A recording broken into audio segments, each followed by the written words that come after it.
Northern Iraq is challenged by its own crisis of internally displaced people. Tens of thousands of Yazidis are seeking refuge in Kurdistan from the brutal ISIS army. Our chief international correspondent Gary Lane brings us their stories of suffering and how CBN Disaster Relief is bringing them help and hope. 182,000 Yazidis have sought refuge in Kurdish cities, dwelling in abandoned office buildings like these. Just behind me are the mountains that lead to Turkey. Turkey is very close, just several kilometers away. And many of the Yazidis who have come here to the northern Iraqi city of Zakho say they prefer to go to Turkey. That's because they say they can no longer live with Muslim Arabs. One Yazidi leader told us hundreds of Muslim neighbors turned against his people when Islamic State fighters arrived in Sinjar. The Arabic tribes, they joined them and they attacked our villages. They took away our females, children, old men, everything. Even if we got back our homes, we cannot live with the Arabs because they are usually trying to persecute us. This refugee spent 8 days trapped on Sinjar Mountain. He's a recent Christian convert, so we're protecting identity. Shamo says he witnessed terrorists kill 170 Yazidi men, then take their wives and daughters away to be sold or used as sex slaves. He says he wants nothing to do with Islam because of ISIS and the atrocities committed by Muslims he once considered friends.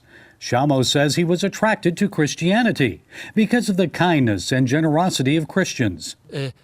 I can say only one word about the difference between Islam and the Christianity. The difference is the distance between earth and sky and heaven. We're thinking every day why we are not behaving just like the Christians.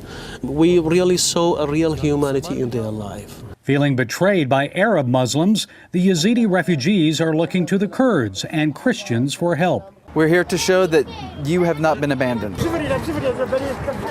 Knowing that many Yazidis died on Mount Sinjar, lacking clean water, we have taken the initiative to bring water tanks to the Yazidi people so that they would have water on a daily basis in order to drink and survive. CBN provided 8 tanks, doubling the number of existing water tanks for nearly 4,000 refugees living in these unfinished office buildings. We've heard that you are in need of blankets. These blankets are gifts and relief to the Yazidi people, from the church in America and from American believers. And people are thinking of you and praying to God for you. Shamo is thankful and asks that American Christians continue to assist and pray for the Yazidis.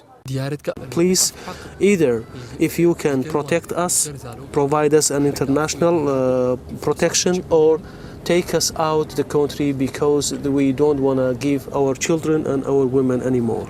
Please pray for the Yazidis people so as to come to Christ just like me. Changed hearts and lives as CBN partners bring blankets and clean water for life.